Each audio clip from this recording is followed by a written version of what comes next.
We shall not cease from exploration, and the end of all our exploring will be to arrive where we started and know the place for the first time. Through the unknown remembered gate, when the last of Earth left to discover... Jesse, thank you for coming on the episode today. Hello. So, for anyone who's listening, I today am talking with Jesse Moynihan. He was a storyboarder on Adventure Time. He was a creative director on Midnight Gospel, and he's done his own comic series Forming, as well as some other shows here and there that he's been working on. And right now, as far as I know, he's still working on Jesus 2, which should be coming out here shortly, correct? Yeah, I think Jesus 2 will come out I'll put it on YouTube maybe in December, depending Cool. on certain factors that are in play, but I'm Yeah. planning on December, hopefully. So, did you ever figure like if that was going to go to festivals? I have heard you talk about that before. Yeah, I submitted it to a lot of festivals. I just went on, there's this website called Film Freeway, Hmm. and you can mass batch, like apply to any festival you think would be open to whatever genre you're doing. Hmm. So I applied to, I don't know, 50 festivals, maybe more. Um, my friend Josh Schaffner, who worked on Jesus 2, gave me his master list of all the festivals he thought were worth applying to, and I just applied to all of them. And Nice. then and then I got into a fair amount. Oh, cool. The highest profile being I got into Sundance was the Oh, big one. wow. Yeah, I mean that is a big one. So it's going to Yeah. be being shown there this year? It already showed Oh, okay. a couple months ago. Nice. Um, and then I'm doing a theatrical run with a group of animators. It's going to be like a theatrical showcasing of stuff. I can't talk about it yet, but that's going to be happening in September. Very cool. Nice. September, October, November, I think, a 3-month city tour. Okay. So, I mean, obviously, if you're not allowed to talk about this part, just tell me. But is it going to be like just local to LA or is it going to be different places around the US? I think it's all around the US. Nice. Well, cool. I'm Yeah, I'm excited to check that it's gonna out. be like a traveling road show kind of Oh, thing. okay. Is it going to Yeah. be at like bigger theaters like AMC, things like that, or like I think it's smaller gonna be places? at indie theaters, like Okay. more independent art house theaters, I think. That's my impression. Nice.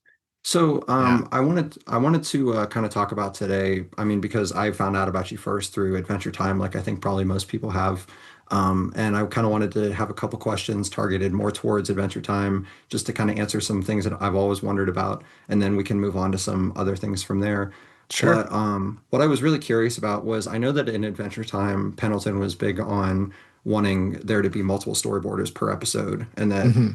and that you kind of would have teams that would stick together. So like you and it was Akko, right, for most of the show? Yeah, Akko, for yeah. a lot of it. Yeah. I had a couple different partners that I worked with, but I would say the longest stretch Hmm. probably was with Akko.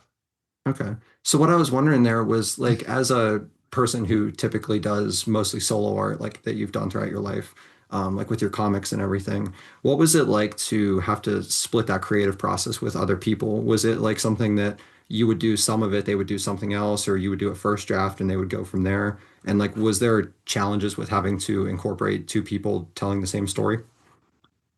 There's a little bit of a dance that happens. I came from doing solo comics, so being very much in control of everything I did artistically, storytelling. I came from that world.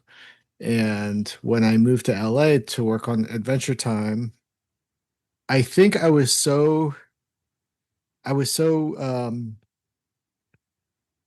nervous about I have this big opportunity. I've never made this kind of money before. I've never had health insurance before. I've never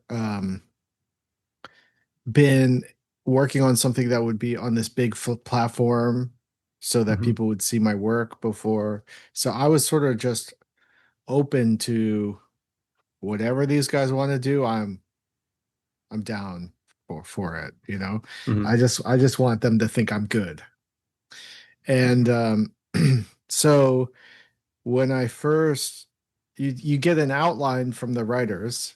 It's a 3-page outline that's got all the story of the episodes broken down into story beats. Hmm. And then there's typically, I've got one here because I'm working on the show right now. It's got 19 beats. There's usually around 19, 20, 21 beats, story Hmm. beats, broken up into 3-act structure. And then the storyboarders, after we read through the whole thing, the two storyboarders, usually it's a 2-person team, the two storyboard for an 11-minute show. The two storyboarders will then decide how do you want to divide it up. And that's a Hmm. little bit of a dance. You have to be, um, if you don't know each other super well, usually it'll be like, I'll take the first half, you take the second half, just split it down the middle. I do the first part, you do the second part. If I've done boards where it's all over the place. I do the first 3 beats, you do the second 3 beats, I do I'll do the next 5 beats, you do the 5 beats after that. Hmm. Just figuring out what beats we actually wanted to do. That gets complicated because then you have to hook up shots. I don't really like working that way anymore because you really have to coordinate. If you're in the same office all the time, it's okay because Hmm. you can just immediately ask, how does this shot end for you? I'll hook it up to your shot. But now that things are so remote all the time, I'd rather just clean split it down the middle. Hmm. I'll do the first part, you do the second part, or whatever. So in Um, that case where you split it 50-50 down the middle, is it yeah. like you will do that part and they'll do that part and then you kind of just go with whatever you guys come up with, or do you redraft it after that? Or is that whenever it starts to get sent to other people to revise? No, so you'll do a first pass. If you're Hmm. working in the office together, you can run ideas by I'm thinking about doing this, and that'll set up some stuff for your section or Hmm. whatever. If you're working remote, usually you're on a Slack or a Discord or something where you can type that down. You can type and say, "Hey, I'm setting this up. It's probably going to affect your section, just letting you know." Hmm. Or or I designed this character in this first section. I recently had to do this where there's a character who appears in my first half Hmm. who appears again at the end of the episode. So I did a rough design on this character, just letting you know. If you don't like it, let me know, Yeah. or if you have other ideas. So you try to be collaborative and say, keep everything open-ended because you're working with a partner and you're also working with a creative director and you're also working with a showrunner and you want to run the stuff by everybody Hmm. up top usually and say, oh, I designed, this character that's in this outline that we've never seen before. I did a rough pass on the design or whatever. Hmm. Um, Uh, so, oh, yeah. sorry. And if No, the other keep going. person does something similar, I try to take the approach of being really agreeable Hmm. and just saying, trusting the other board artists to be good at their job, being also having cool ideas. And I just usually run with whatever they're saying. I try to be, when in these situations of partnerships, when you're partnered up with someone, I just try to be very as agreeable as I can. Hmm. Um, and that's been always not always my um, approach. And then what happens is that you do a first pass, Hmm. you pitch it to the creative bosses, so the creative director and the showrunner and the other board artists and the art director or whatever. You pitch it to them, then you get feedback from them, and then you go back for another week and try to plus it up and Hmm. make changes and fix the continuity errors between the two borders sections and stuff like that. And it's up to them to sort of decide what needs changing and this and that. And then also you feel as you're pitching it, you can hear the laughs. A lot of Hmm. times I'm listening for the laughs. And if there's a section where I thought I was going to get a laugh and I didn't, I go, okay, I got to work on that part. Yeah. Try to something about the way I delivered it, something about the wording wasn't hitting. So I'll And try to fix that that. seems similar to like what I hear a lot of comedians say, like how they kind of work out their sets, where it's like you come in with your basic ideas that you work out on your own, and then for the first couple shows, and then you kind of are listening for the reactions, and then you go from there to revise it. Yeah. Hmm. And so, how far along in the process, like whenever you're just a storyboarder on a show, how far along in the process do you get a say over, like where you're actively contributing before you move on to either the next episode or something else? It's about a 2 weeks for the first pass, Hmm. another week for the second pass, and then you get um and then you get 2 weeks to do a clean Hmm. drawings. And do most shows work like that, or is that kind of like Yeah. it can be dependent on the project? It depends on the project. Some shows you get like a 5 week turnaround. Some Hmm. shows you get a four week turnaround. And really low budget shows, maybe you get like you have 2 weeks or something. It's crazy. Yeah, you got to keep it snappy with those because of the budget. Yeah, but then their expectations have to be kind of low, for what you can Yeah. deliver. Yeah. So I was also curious on Adventure Time just because of the way that that show kind of how you guys worked out the story on that, where there would be like little seeds in the earlier seasons that would only pay off like maybe 4 seasons later. Yeah. And one of my favorite episodes from the earlier seasons, I think it might be season 3, is The Creeps, which I know that you and that you did you were a storyboarder on. Now Yeah. I was interested in that one, and I don't know if you remember, not just because of the time, but I know that that Hmm. was when Shoko was first introduced, Hmm. and she was the ghost. Was Yeah. that something that you had come up with as a storyboarder, or was that something that they had been already planning to eventually become what she became? No, there was no plan. I remember. So you try as you're working on the show, at least how it worked on Adventure Time, because it was so board driven. Hmm. And you wanted to generate, if you had an idea, you wanted to generate. I would do things like I called, maybe in retrospect, called like planting seeds or Hmm. future farming or something like that, where you get a good I get an idea. I'm like, this has something, this has gut, this has Hmm. some sort of um sparkle to it, this idea, whatever it is. I just get this feeling that this could be something. Hmm. And that episode was just supposed to be, like a who done it, Hmm. riff on that game Clue, Hmm.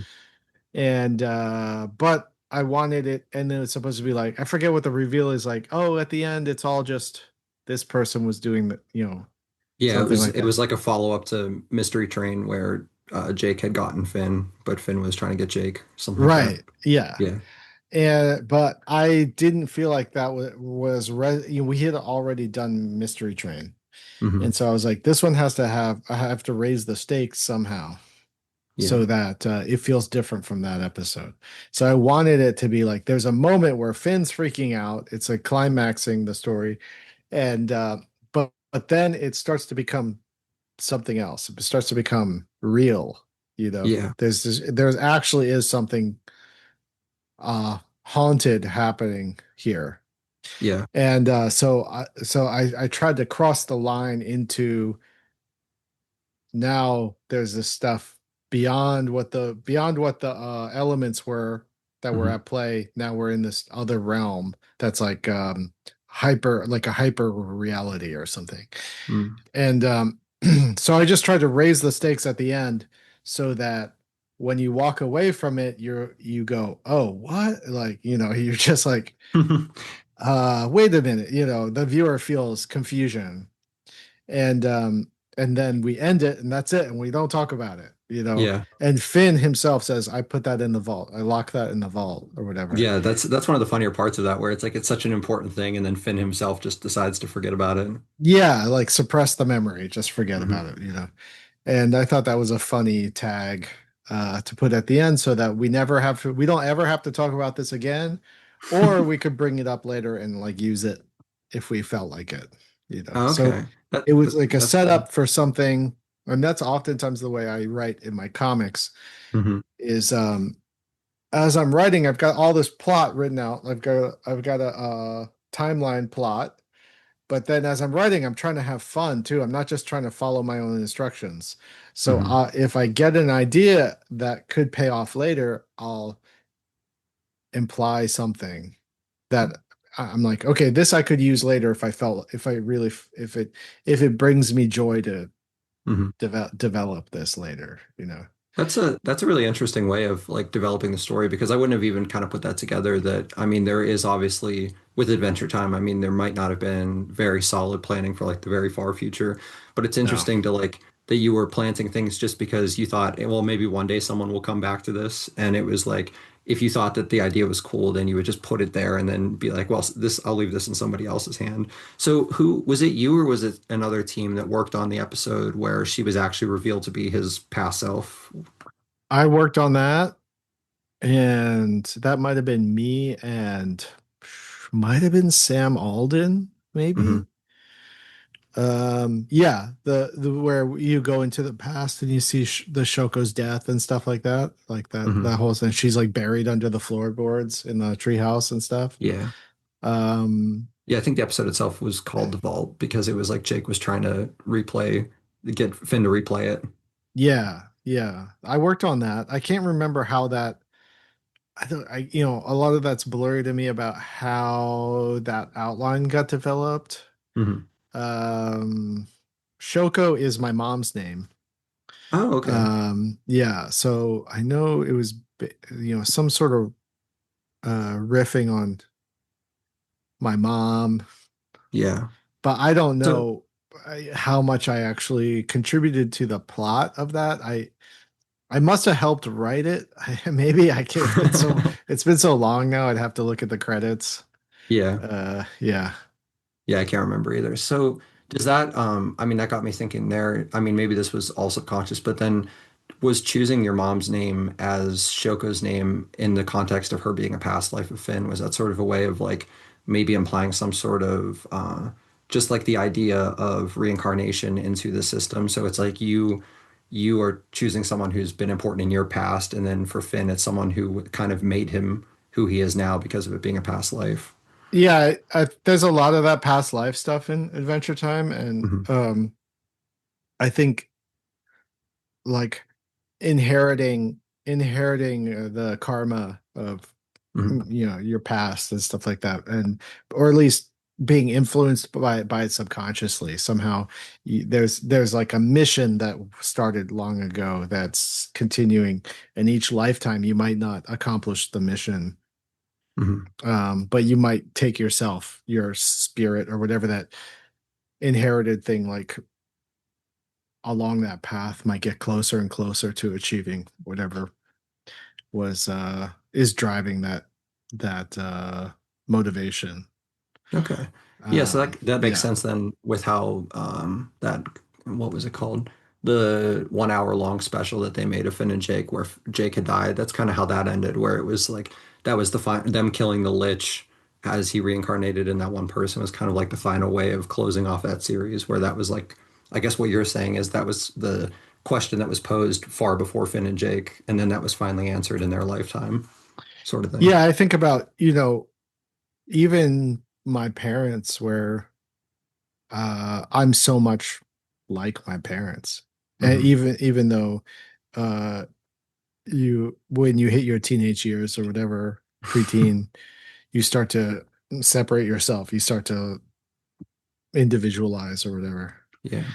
And in your 20s, I feel like you really establish your own identity. Hmm. Maybe it might even be a reaction to your parents. Hmm. But as I've gotten older, so much of me, I realize, is just straight up a transfer of, you know, Yeah. my parents' behavior. Yeah, which is, I mean, and it's sort of unescapable because, like you said, I mean, it's either like you become your parents immediately whenever you are like a teenager developing your individuality, or you're trying to actively like not become them. And then, sort of like Right. in becoming them, then you become like them. And Um, trying not to become them, you're being heavily influenced by them regardless. Like whatever you do, yeah, it's a monkey paw kind of thing. You can't really escape the influence of your parents, even if yeah. you try. Yeah, I actually just heard this quote like a few hours ago on this podcast I was listening to where he said, our personalities are sort of like the foliage that's built on top of the sediment of what, our mind actually is. And that's sort of what that idea is like, where we are these people already, and then we're always reacting to whoever that person was, either positively or negatively. For sure. I think the DNA of my personality was formed by the time I was 5. Yeah. And then the rest of life is just kind of like, what are we gonna do Yeah, with that like initial question? how to tweak it is try to Yeah. tweak it ever since then, basically. Yeah. And not really not really going that far from it. Like I'm still pretty close to that 5-year-old, Yeah, like you in a feel like lot you of can ways. walk, you feel like you can walk away really far, but then you look back and you're actually only a few hundred feet away from that initial spot, Yeah, and it's I like you've just think been wandering so. around. Yeah, so often I think, a decade will go by and I'll be like, wow, I really am not that much different than I was 10 years ago. Yeah. I keep thinking I've had all these revelations and, uh deep changes to my behavior and stuff, and it's like these tiny steps I've taken to, to get closer to whatever my goal is. Yeah.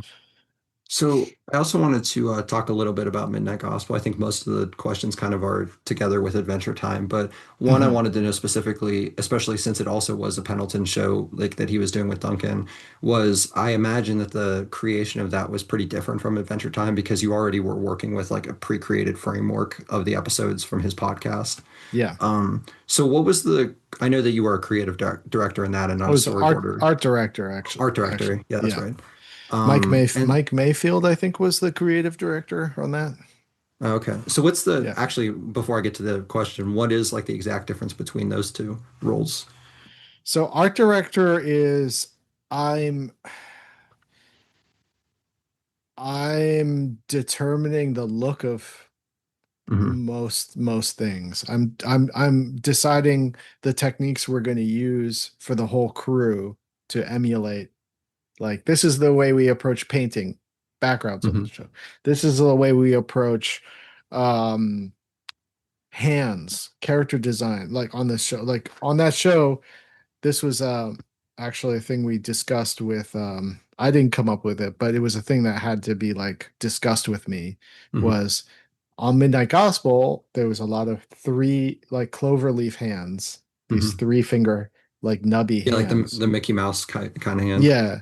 And they couldn't really hold stuff very well. So Hmm. when the president in the first episode is holding a gun, the gun is just kind of planted at the tip of his fingers. I So actually never things like noticed that that. before. Yeah, there's a lot of stuff like that where we had to make a conscious decision about how does this style of designed hand Hmm. actually hold a gun, or whatever. Um, so things like that. And I had to do a lot of stuff like approving. We would have a character designer, and I would have to be sitting there and being like, yes, no, yes, no. So it's Hmm. a lot of delegating and a lot of decision making about yes, nos to approaches. And I made all these like design packs for everyone to look at and reference when they were drawing stuff and painting stuff, and then every week when the designers would deliver, you know, assets for Hmm. episodes, I had to sit there and critique it and or say, great job, first try, it's approved, or hey, can you change this? Blah blah blah. There'd be a lot of debates, and I wasn't always the only one saying giving feedback. It Hmm. was like a team effort in a lot of ways, but I guess I was taking the major brunt of deciding that stuff. And Yeah. um and it was based and the show's look was based around a style that generated from me, basically. Hmm. Except I would say that the character designs in a lot of ways were generated from Penn. Yeah. Yeah, It was I'd heard Duncan talking about that where he said like that some of the background characters were things that he had talked to Pendleton about, and then Pendleton would mhm. draw it and then add it into the show.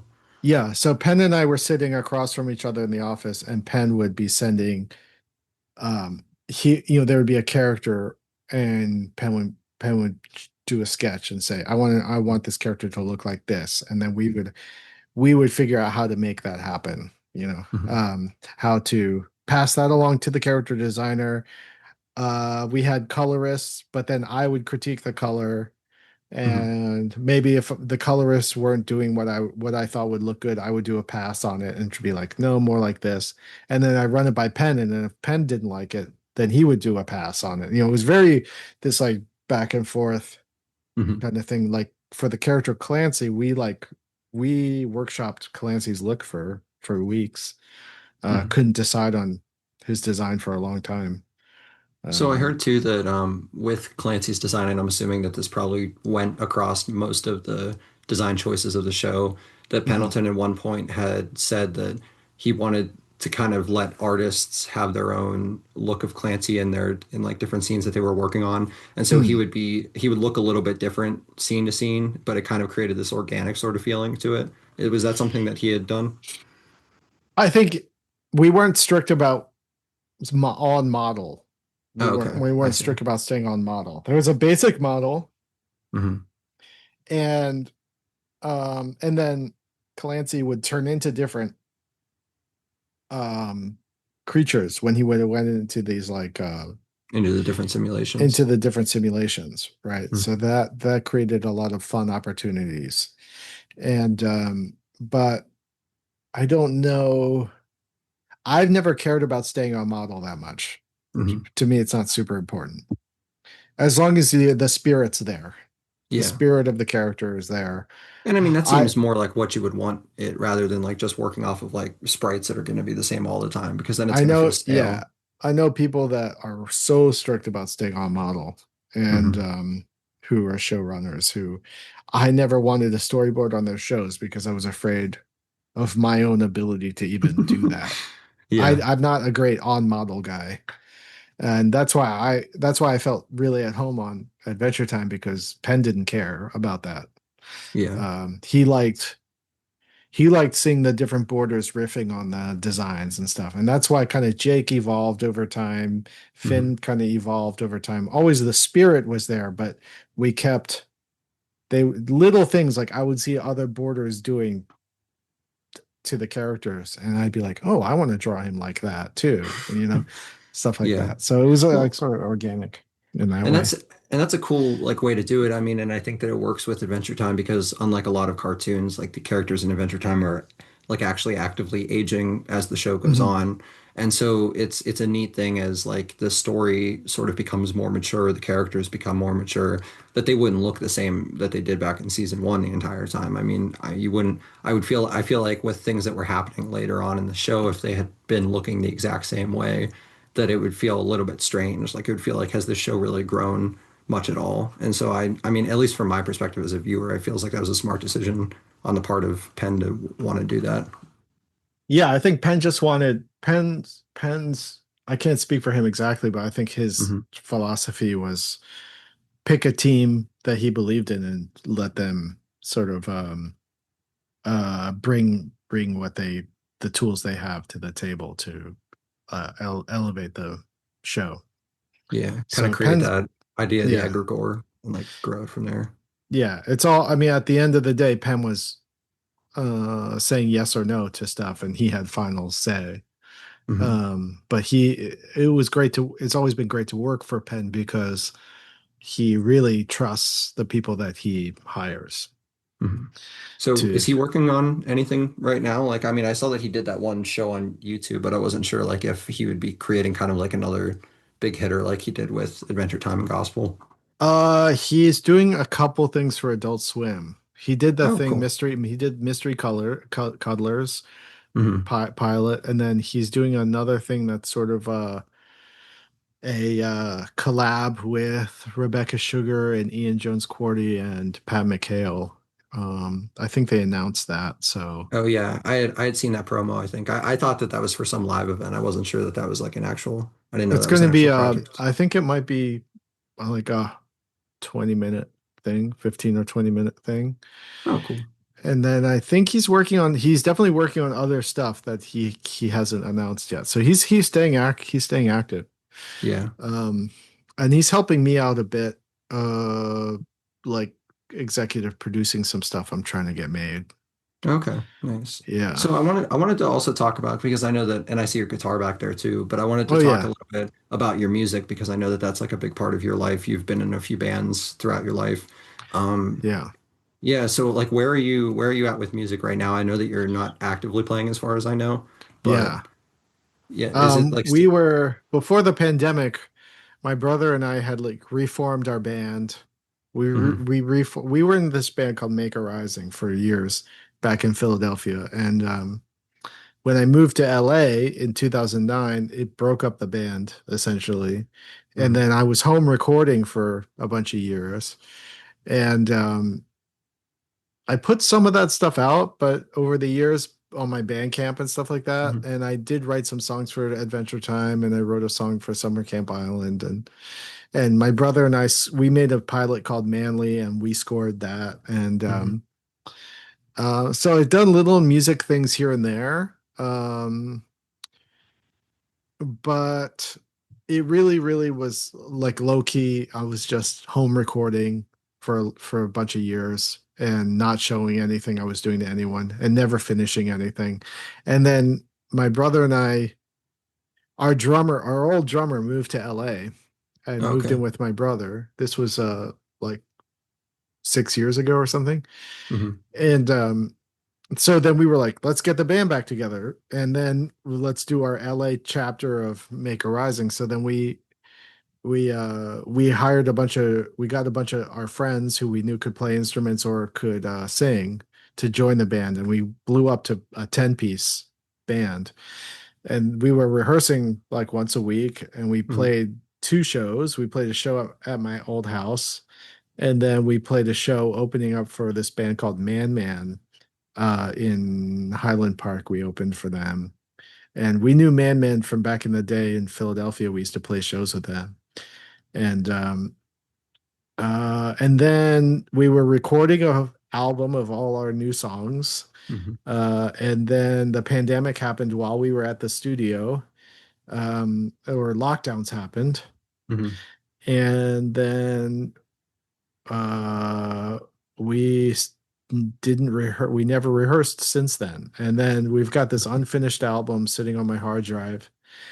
And Is it like close to being done or the it's album? like we've got our like I've got a cork board over here and hmm I've got the list of all the songs and all the things that need to get done on them. hmm And there's a couple that are fully done. And then there's a couple that have barely anything, You just gotta just release it, man. Just get it out there. yeah, yeah. But I think I'm really happy with what we have so far. I've been working on it here and there. I try to set aside Sundays to work on it. Um, but my subscription to Pro Tools has recently lapsed, Oh no. and I'm waiting for one of my friends to give me a code because I don't feel like paying whatever it is, like $30 a month for Pro Oh Tools. yeah, yeah. That stuff is ridiculous. I use Yeah. Logic on my computer, so I would never pay a subscription for it. Yeah, I would use a different program, but we recorded it in Pro Tools. Mm. We've got a bunch of Pro Tools plugins already, like going on the some of the files, and it's like, okay, I can't migrate this over to something else. I don't Yeah, think. you I kind don't. of shot yourself in the foot a little bit there, where like now if you don't Yeah. have Pro Tools, you can't finish it.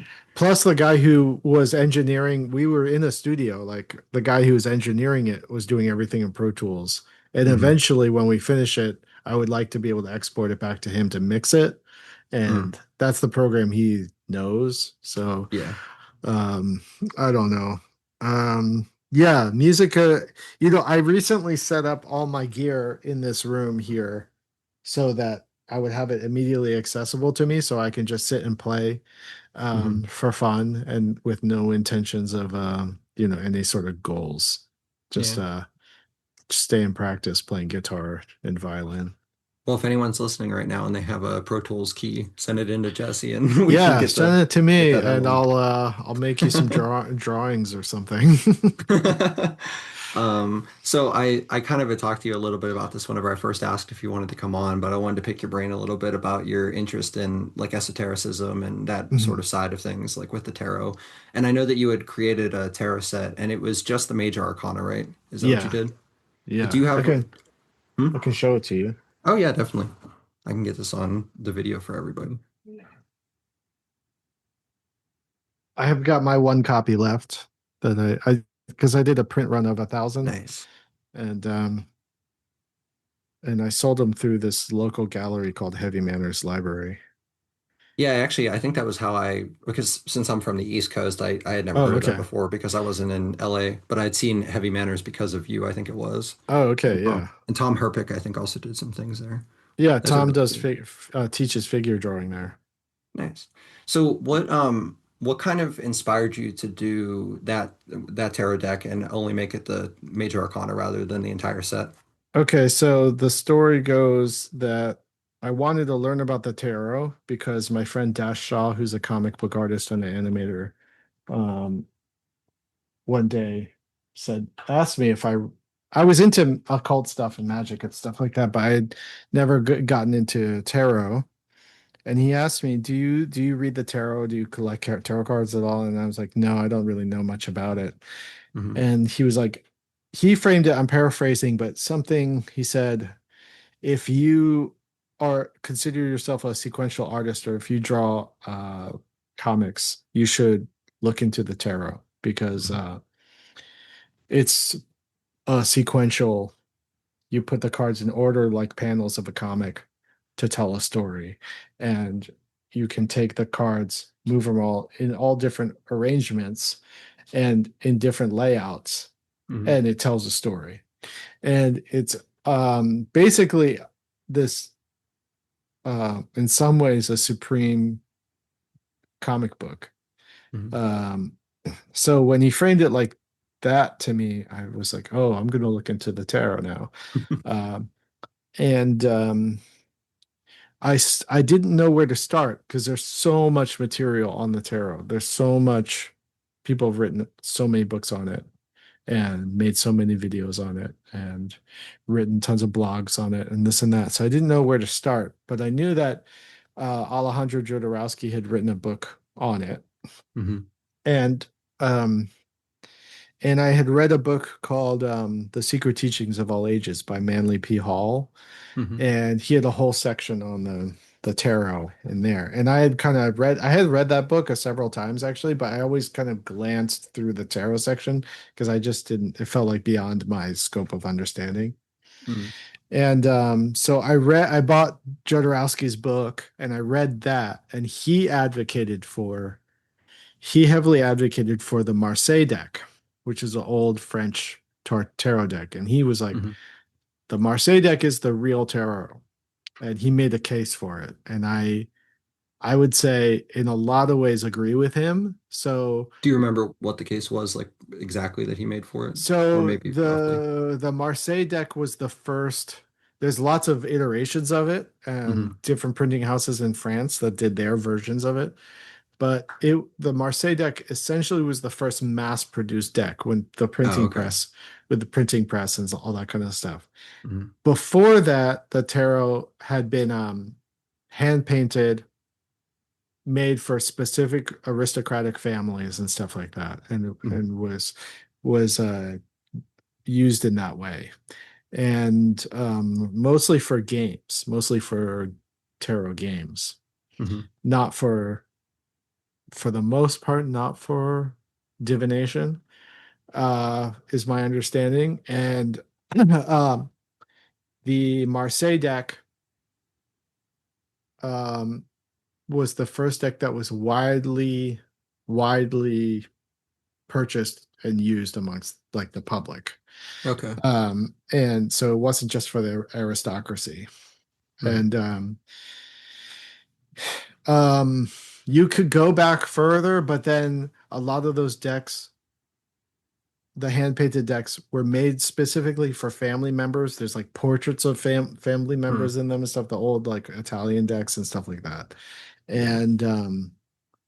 And the material. the imagery in the Marseille deck is still referencing the like um this mix between what the like religious background of the culture and the archetypes that were familiar to everyone. Mhm. And it hadn't gotten, it wasn't even, it's debatable whether or not there was even like how much esoteric knowledge was being imbued into the decks themselves.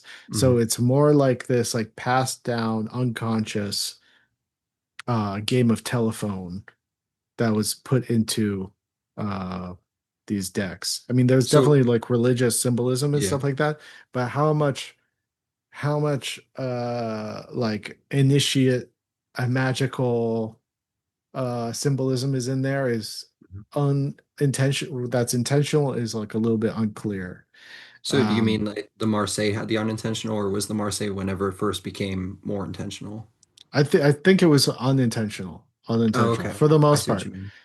We don't know, we didn't talk to any of those people that were like, Hmm. you know what I mean? So there aren't really interviews with those printing houses and who was making producing them. Hmm. And if they did have occult like belief systems and stuff, they probably would have kept it secret. Yeah, because that Uh, would have been the time where you wouldn't really be able to do anything mass yeah, you wouldn't produced and really get want away with to, it. like in the 1600s, you wouldn't really want to be talking about that kind of stuff Yeah. to, like out loud. So so with Jodorowsky then is his main argument like what you were saying where he thinks that that's the authentic one because it was the first mass produced one, or like so that was Yeah, whenever it became canonized, since you're saying yeah. like that wasn't, it hadn't kind of become conscious yet of the divinatory side of it. It set the standard for the imagery, and Okay. everything else that came during the occult revival of the 1800 late 1800s and stuff like that, Hmm. the uh it was built upon the imagery of the Marseille. They're riffing on the Marseille I deck, see. basically. Yeah. Like the famous one, which is the Rider Waite um deck that looks like the Art Nouveau style one that Mhm. everyone uses, is riffing on the Marseille imagery and trying to pull out their interpretation of like the occult symbolism and stuff. Mhm. And um, they're comboing the Marseille with this other deck called the Solabusca deck, Mhm. which was at the time that they were developing that deck was on display at the some museum in London or something like that. And so it's pulling from the Marseille and this other hand painted deck that was an Italian deck called the Solabusca deck that was being used. The theory is that that deck was being used for black magic purposes to Mhm. attack other like aristocratic families in Italy, like these like salt mine wars that were going on at the time. So to me, I'm like those the Rider Waite deck is mired in sort of like ego and convoluted interpretations of these older decks. So I just wanted to go back to the source material as far back as I could go, where it's like a standardized, Mhm. like this is where it started, basically, sort of in a Mhm. way. And although I think I don't always agree with everything Jodorowsky says, I was like, okay, this is a baseline for me from where to start. And then with them, to get back to your original question, the Marseille deck, most people, if they're doing tarot reading with the Marseille deck, they mostly just use the major arcana because the minors are really hard to interpret. The Yeah. minors aren't personified with human characters that are identifiable. It's mostly design. And Mhm. you have to have a lot of knowledge of like numerology and stuff like that to interpret the minor arcana of the Marseille deck. Yeah, that's what it And seemed like to me whenever I started yeah, to read into it, because the minors are, it's the cup, wand, pentacle, and what's the fourth one? swords. Swords. All right, and that's the four suits of the minor, right? Yeah, Okay. And then so then the interpretation would stem from like how does the numerology relate to those four suits? Okay. yeah. Yeah. So There's what little were, things you can pick out in the, but you have to be looking really close. yeah. And it's a whole thing. And I felt like for me to interpret the minor arcana into my style Hmm. would take really a lot of effort and a lot of like design decisions that I didn't feel ready to do, and it already took me 7 years to do the majors. Mhm. So I was like, maybe someday when I retire, I'll do the Yeah. minors as like a retirement project or something. But you can do a totally competent tarot reading for someone just using the majors. Yeah.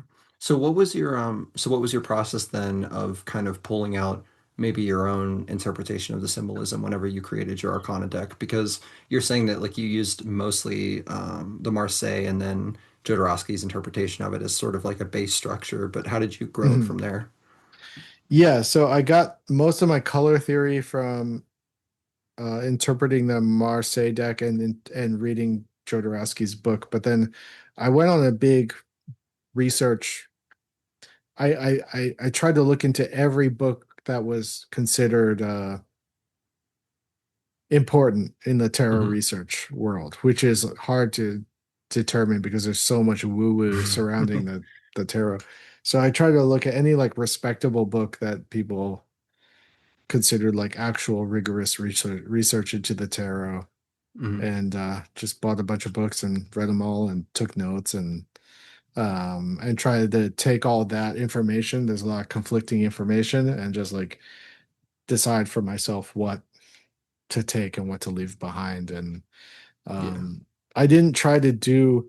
If you look at my tarot deck, it doesn't look. It's pretty much like a one symbolism wise. It's a one for one interpretation of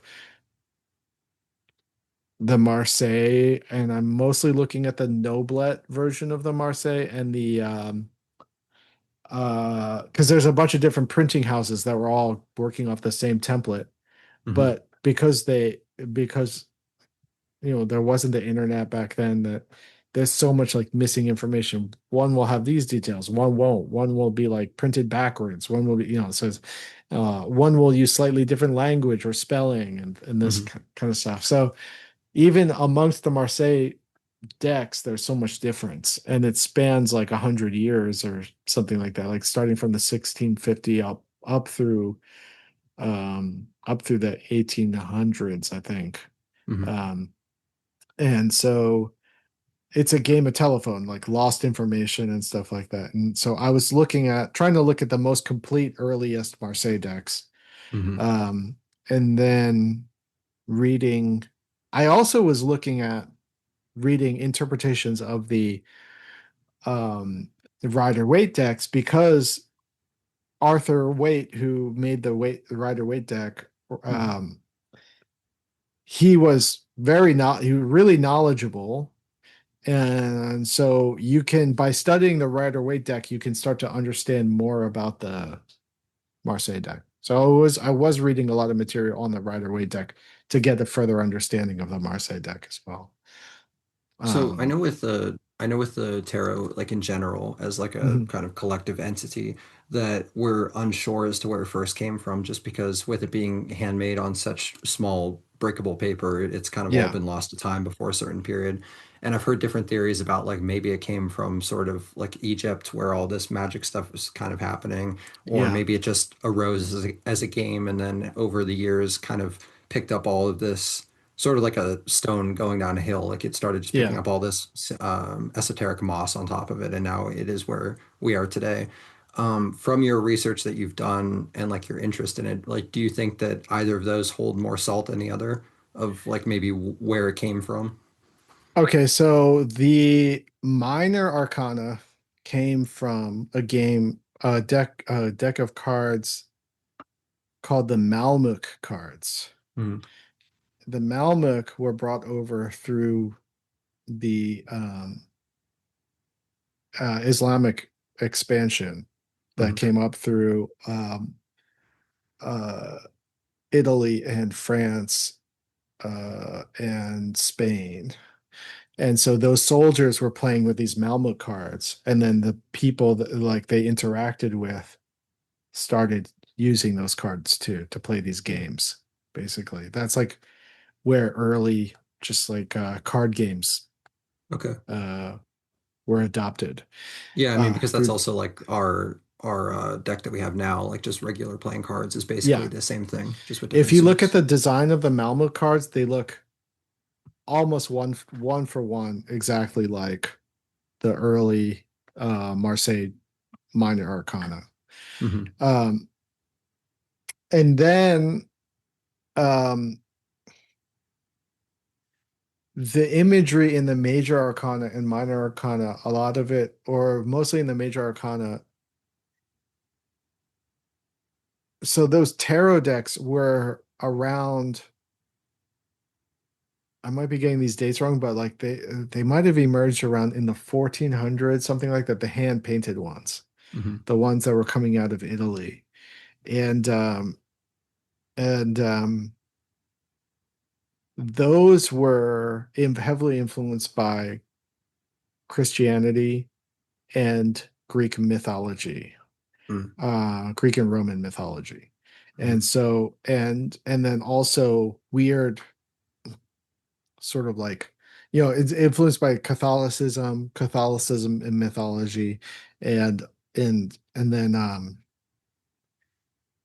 Catholicism in itself is like steeped in occult history too that they Hmm. absorbed over time, especially like in Yeah. different regions.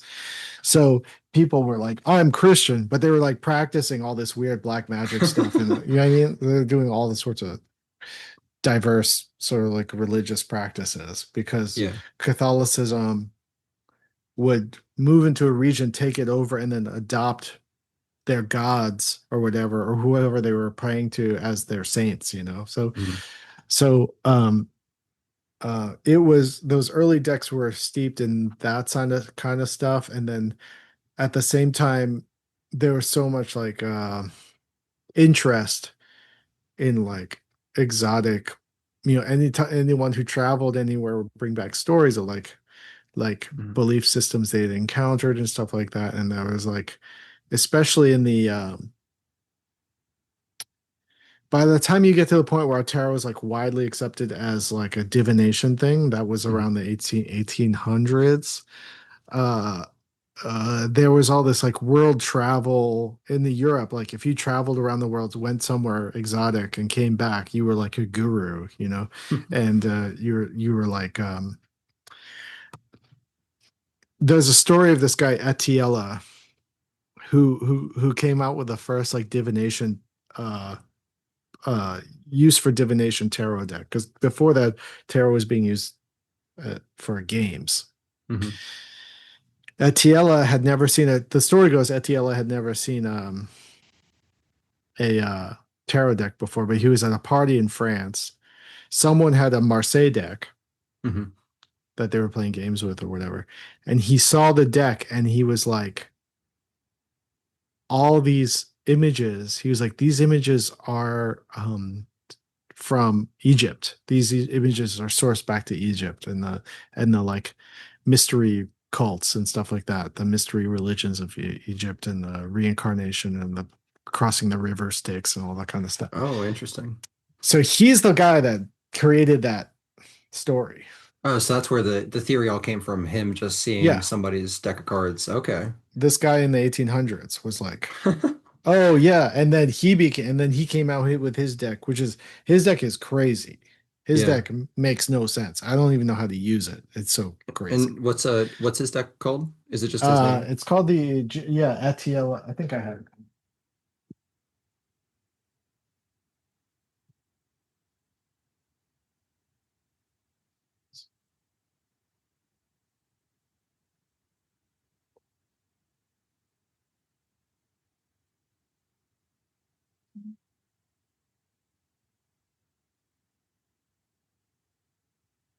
Oh yeah, the Egyptian tarot.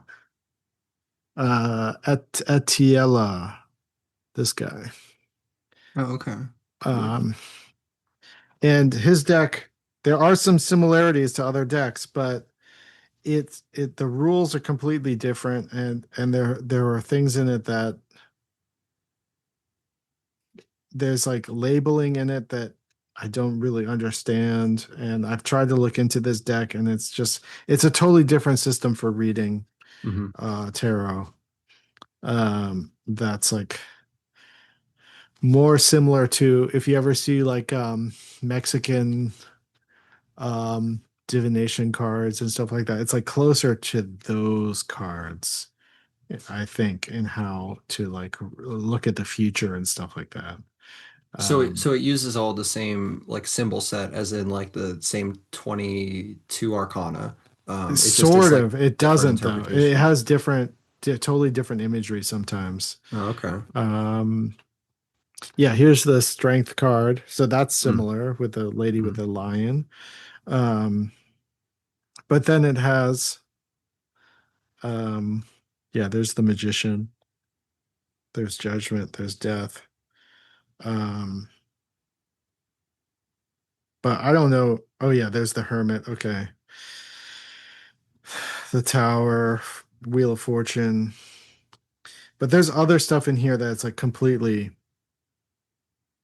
just different. I don't know how to explain it. And so that all Um, came from just him seeing that guy's Marseille deck, and then it like unlocked like a whole like way of him interpreting it, or was he yeah, mostly using like knowledge he already had of? It seems like he knew enough about Egyptian symbols and sort of. esotericism. Nobody did though. He was just making shit up. I mean, they hadn't Okay. they hadn't discovered the Rosetta Stone yet, so no one really knew what they'd seen Yeah. hieroglyphs, but no one knew how to translate them. You Mm. know. So he was just purely riding off the fact that people didn't really know what he was talking about to get away with what he was saying. Yeah, I mean, he had like Western occult knowledge and stuff like that, Mhm. as far as I can tell. But a lot of these early guys, like I would say the earliest dude that I was really reading, where I was like taking some of what he was saying seriously, was like Eliphas Levi, who he's the guy who did the first illustration of like what's commonly referred to as the image of Baphomet or whatever. Okay. Um, I was reading his stuff. He had some early interpretations of the tarot that Hmm. he wrote in one of his book, History of Magic. And but yeah, where these guys were getting their, I mean, they're pulling from the Kabbalah a lot, so that was around in certain circles, and um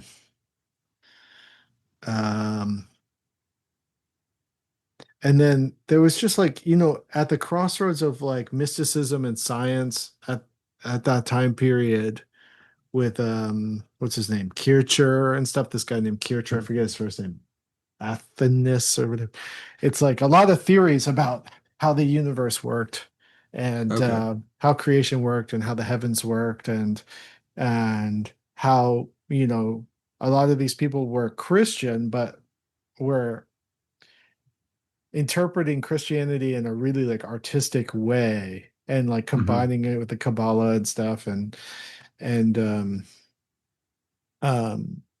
there was a lot of like wonder and theorizing and people coming in with wild theories and it was just a very imaginative time. And so that was like around the 1800s then you were saying? That was around the 1800s. Yeah, I forget, let me look up when Eliphas Levi lived. Yeah, I mean, because it kind of seems like from everything that, I mean, because I have a mostly like kind of cursory knowledge of a lot of this, but Yeah. like where I haven't d dove in too much, but it seems really like the 1800s and the early 20th century were kind of like the last wild time of knowledge before everything became Right. very So flattened. Levi died in 1875. Okay. And actually, so that that lines up with Aleister Crowley was Hmm. around in the early 1900s, and he believed he was the reincarnation of Eliphas Levi, you know. Oh, okay.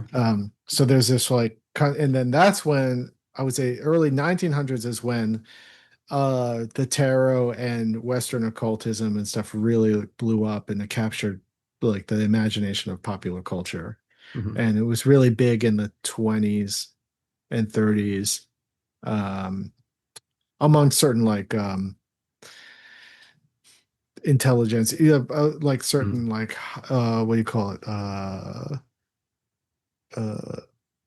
groups of socialites and things like that. Like Okay. they'd be all be sitting around the table with the mesmer, or Mhm. whatever.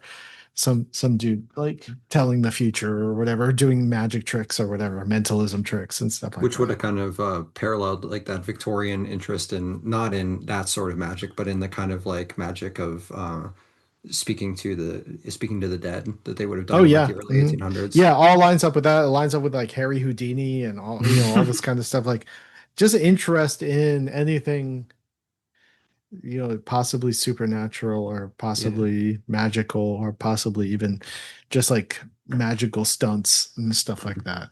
It's all like a gray, just sort of Venn diagram of. And it's always the more aristocratic people who can take an interest in that, and those are the ones who are putting all the money into it. But Yeah, they would have like court, whatever, like advisors, like astrologers and stuff. I mean, whatever. I yeah. mean, Ronald Reagan had an astrologer, so Did he really? I never yeah, knew yeah. about that. Hmm. Oh wow. I like it's so crazy whenever you hear more about American history like that, about how weird this country really is, and no one talks about Yeah. that Yeah, anymore. yeah, yeah. Wow. So I wanted to know just because like I've been taking more of an interest in like the tarot, especially from hearing more creative like storyteller people talk about it because I've always that's what's always interested me about it is it always has felt like just looking at it that there's something deeper to it that kind of like speaks to you even if you're not really investigating it too deeply. But Yeah. you had said that you were already interested in like occultism and magic and things like that and you just Hmm. didn't move over to the tarot. Hmm. So what do you think was kind of holding you back from learning more about it? Was it just like you never really gave it too much thought, or was there something like maybe that felt different about it? I just didn't, I kind of wrote it off as fortune telling. Mm, And also the system seemed like too, same thing as why I've never gotten into astrology really, because it's mhm, just too much. It's a, whatever. Now we talk about the iceberg or mm. whatever. The Yeah, there's iceberg like is too much too, stuff below it. yeah, too much Yeah. stuff below it for me to really, I like to joke around about my astrology and stuff. And like, I'm a classic Capricorn or whatever, but that's about as far as my understanding of astrology goes. Mm, And if at that time, it was the same way for me about the tarot. I just was like, okay, I'm more interested in, reading the writings of like Helena Blavatsky or whatever mhm, than than or studying, listening to lectures by Rudolf Steiner than learning how to read a tarot. mhm. But then in the end, I think as far as something that's like functionally I can use and make use of in my life, the tarot became sort of number one. That's interesting. So it was like before then, it was just being interested in hearing other people talk about these different kinds of ideas. And then whenever Yeah. your friend had brought up the tarot to you, it was like, oh, I can use this myself rather than just Yeah, it's hearing other people talk practical. about it. You can actually Yeah. it's functionally use it. I mean, I could spend a year, I could spend whatever 5 years trying to contact my guardian angel through a scrying Hmm. ball or whatever and do all this crazy stuff to like purify my body and mind to be able to, do something like that. Yeah. I'm never going to do that. I've got too much shit to do. And also like if you did that, you might make yourself insane. Like you Yeah. know, I think that world, the world of magic, occult magic and stuff like that, overall, I would say a vast majority of it actually is probably bad for your health. Yeah, that's Um, that's kind of what I've come around to thinking too. I mean, because you yeah, look at the people who actually did go all the way, like you have yeah, your Crowleys and things like that, and they were just kind of wackos. Like they really did some. I mean, they wrote really insightful things, but they were yeah. not very put together people. I think that a lot of about philosophers and magic practitioners is like a lot of these people um, really lived tortured lives. And even some people today who I've read their books or whatever, listened to lectures of theirs, Mhm. they come across as having like really deranged personalities. And I'm like, okay, there's something here. There's something uh, maybe not quite right or not Mhm. quite like holistic where their interests are. So that's like caused me in later in my life to like create a little bit of distance between me and like magical practice and stuff like that. I still Mhm. do little things like every once in a while, maybe do some sigil magic or whatever, and then I read the tarot, and I'm really interested in, I find like Gnosticism very interesting, and Mhm.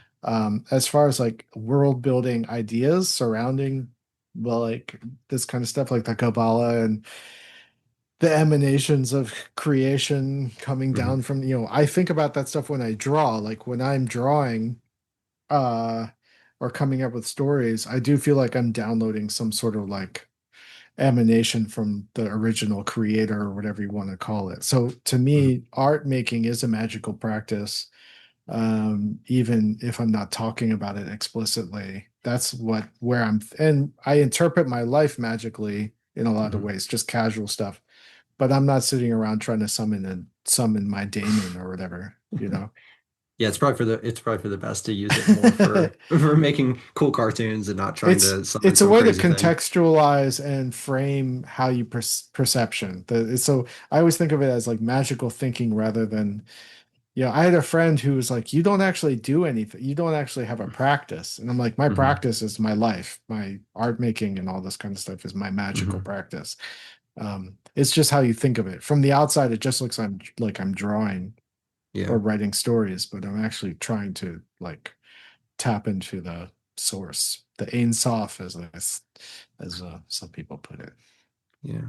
Well, and I know I think exactly what you mean there because that cartoon that I had talked to you about that I am like pitching right now, that's like kind Yeah. of one of the that's been a theme that I've really been playing with a lot, I think, in my writing, and I've been feeling a lot in my own creativity is sort of what you're saying, where it feels like all of us, whether it be like, on our side of it, where we're using it more as just a way to contextualize life, or more on like the Hmm. Crowley dark magic side, where it's kind of becoming you in a weird kind of way by allowing that stuff in.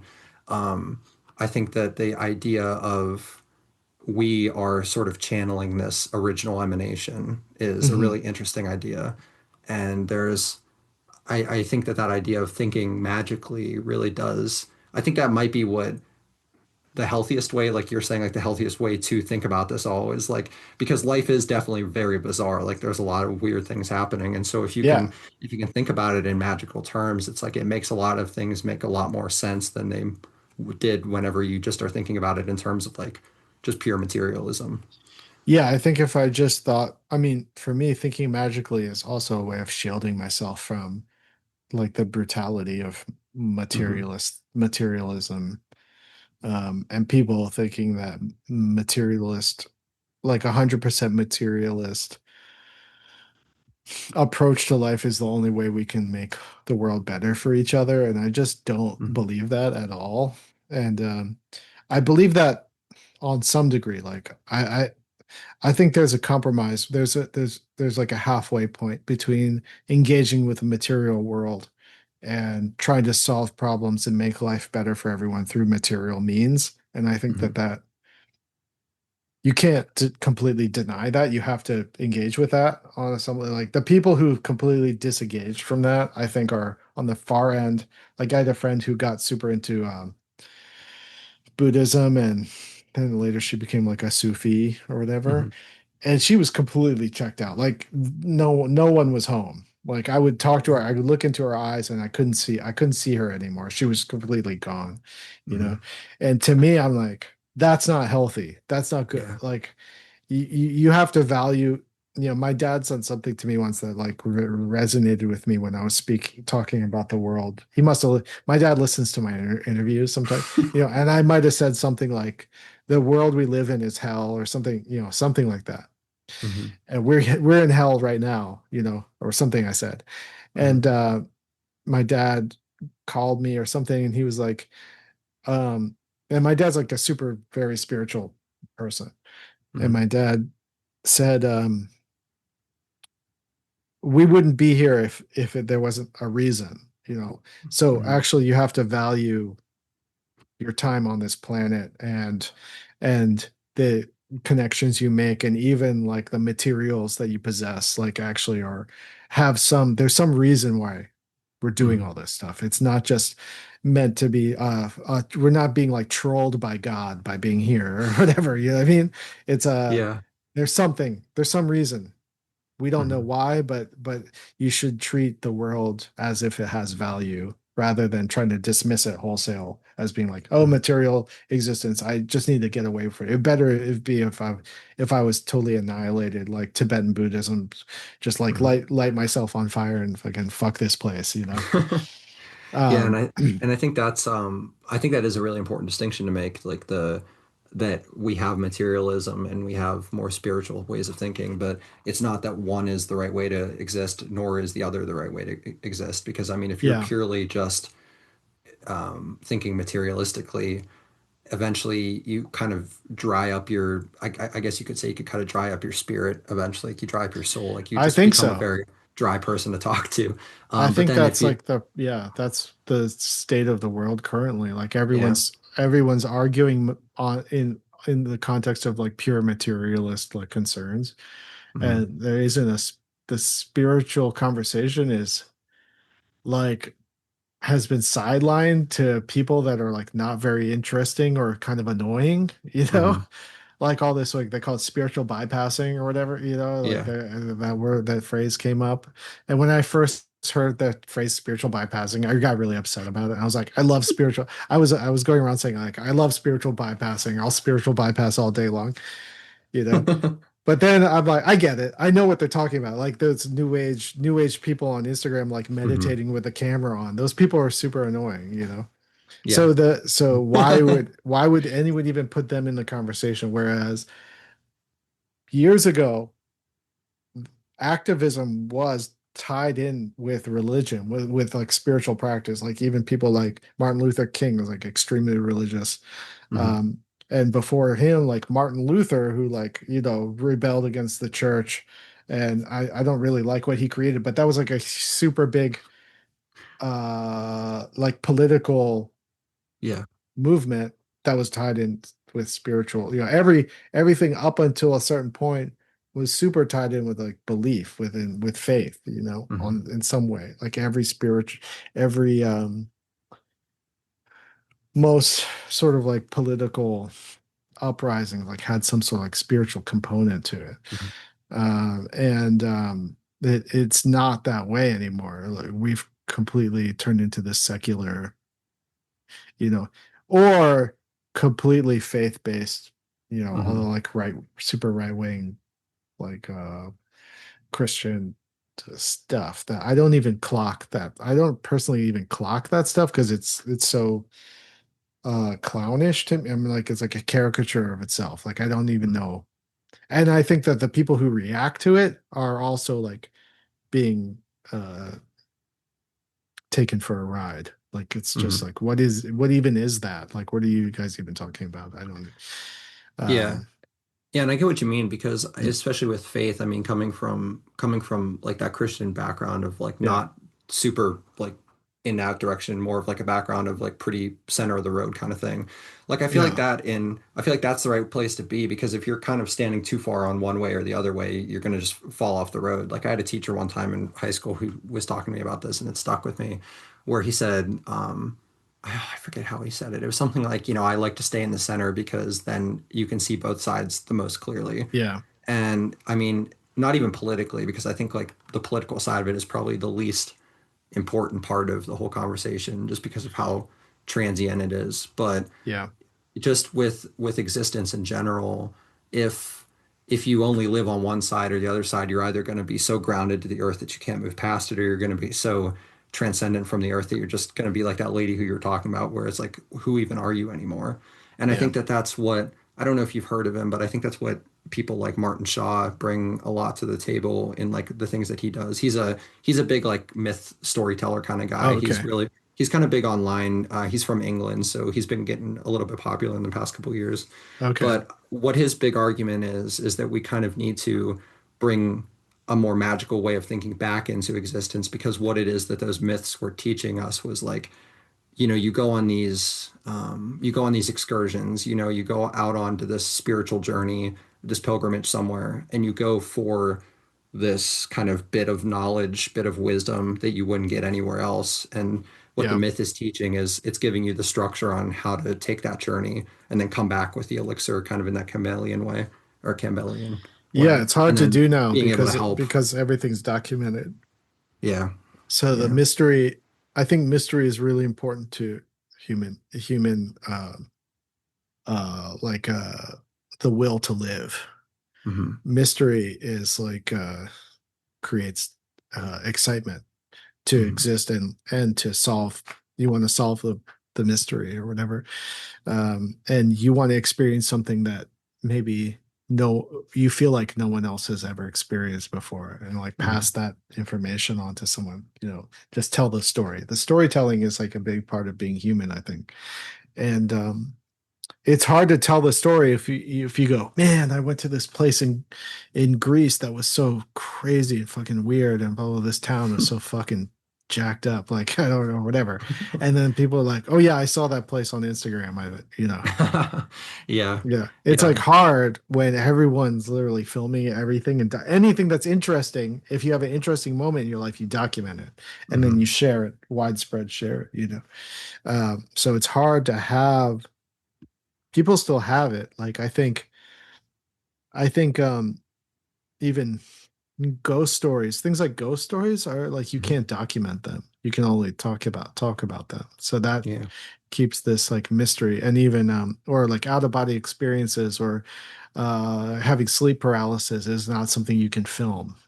Yeah. So people can still talk about those sorts of things, and it's like we don't know what this is. Yeah.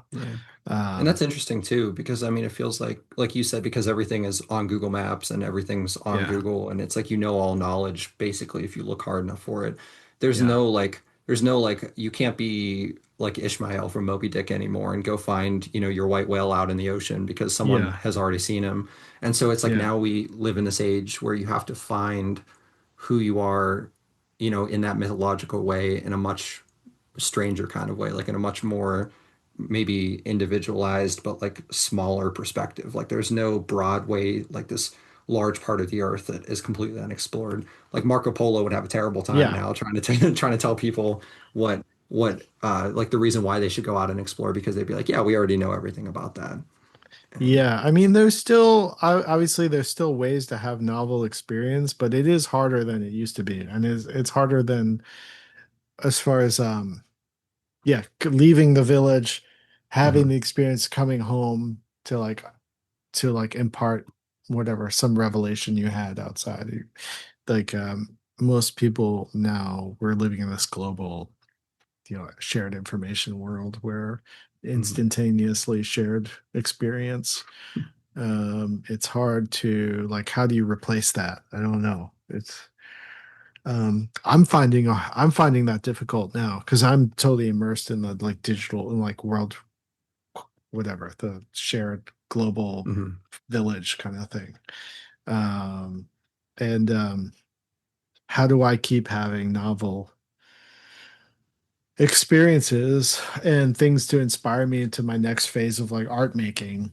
How do mhm, I get into um something new that I've never experienced before? It's more difficult than it was, mhm. uh I would say, than 20 years ago.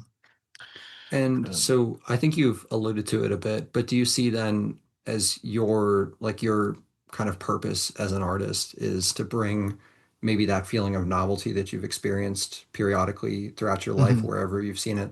Do you feel like your art making is your way of sharing that with other people? Like sort of in that way Yeah. that like someone like Marco Polo would tell people like, hey, I saw all these crazy things. Like this is how we do it now. I would say like my main motivation for making art is to feel like is to communicate something internally that I have a hard time communicating in real life. Hmm. It's I use art to connect. So I'm trying to it's my main way of like channeling something that I think is like both niche and universal to as many people as I can reach, Mhm. um, or as many people that I feel like would resonate with what, hopefully I'm just like looking for people to resonate with, and that they find something in what I'm doing that reflects something they've felt, or something they've experienced. Like they don't have to relate to the characters or see themselves as the characters, but they can see something in their life that that character represents, or something, or Mhm. a challenge in their life that, so um and also I'm trying to like shock. Mhm. I think that's a goal of mine, is like to shock people, and make them feel unstable, like Mhm. that life isn't predictable. So I'm Mhm. trying to, everything I've made in my like through either in my comics or my music or my animation work, whenever I can, I'm trying to create this like destabilizing feeling. Mhm. So is it more like a shock out of a way of thinking, or more of a shock as in like a just pure shock value? Both, but like, Okay. because there's a part of me that like I love cheap stuff. I love like low hanging fruit. I do Yeah. like that stuff, and then I like, uh, but then I like, oh, take your preconceived notions, and I'm trying to, or my own preconceived notions, and I'm trying to uh fuck with it. Hmm. Like even while I was working on forming during the COVID stuff. Hmm. It was such a dude, you could not mention anything online about anything, positive or negative, about anything regarding COVID without someone Yeah. jumping down, It was a no man's zone back yeah, then. yeah, without someone jumping down your throat for some, or correcting. And so but it was happening to everyone all over the Hmm. world. This event, lockdowns, all this kind of stuff. So in my comic, I made a reference to being reincarnated as a virus. Hmm.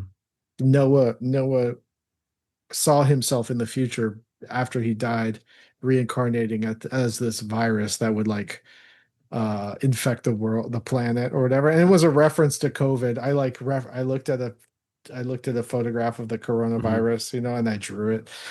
I didn't say it, but I drew it. And I wasn't making any sort of judgment about what it is, about what you know what people should be doing for their health, their own personal health, or anything. I didn't say anything like that. But then, a couple of people on my comment section got like hyper triggered by it. And they're like, "You Yeah. don't know what you're talking about, blah blah blah." And I'm like, I literally didn't say anything.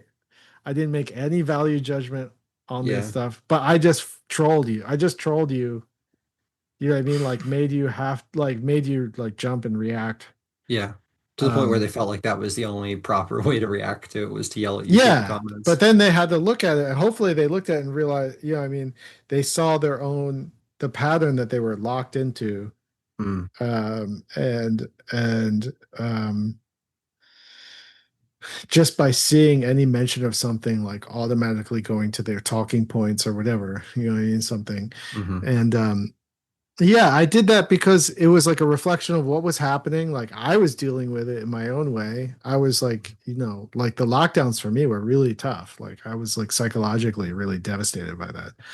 Um, and um, and then but I was trying to speak in these like universal terms about like karma and reincarnation. I was trying to talk about this kind of stuff and the ego, like what happens when you've like, the my own like worries about me like following this like artist path that's like oftentimes so selfish and so yeah, self-absorbed, and like what does that mean for my karma, that Hmm. kind of thing. And combine that with being like trapped in my house for 2 years, and I had to write about it in some way. I had to like draw about it in some way. So in that way I was trying to like connect with the audience about something. I was talking about something in the past that's like myth, Hmm. but trying to connect it to something that was happening currently. Yeah. And but doing it in a way that was maybe like a little bit trolly slightly, and um I don't know. Yeah. So every time, like even when I'm working on children's cartoons, I'm putting stuff in there that I think might be just pushing it, just Hmm. like confrontational a little bit. But the confrontation is like I'm trying to be like, oh, like wake someone up, like not wake you up like from your like in the sense of wokeness or something like, Oh yeah, but like yeah. wait, like put you in attention where you're like, it's the same thing as what I heard about Captain Beefheart talking about his music was Hmm. that it's so like disjointed and not following like uh typical pop music structure Hmm. that if you listen to it you have to like sit up and Yeah, you can't just like check out and listen yeah, to you it. can't check it, you have to actively listen or watch it, so and because I'm such a contrarian, I'm like very naturally contrarian person. I grew up Hmm. feeling like an outsider kind of kid.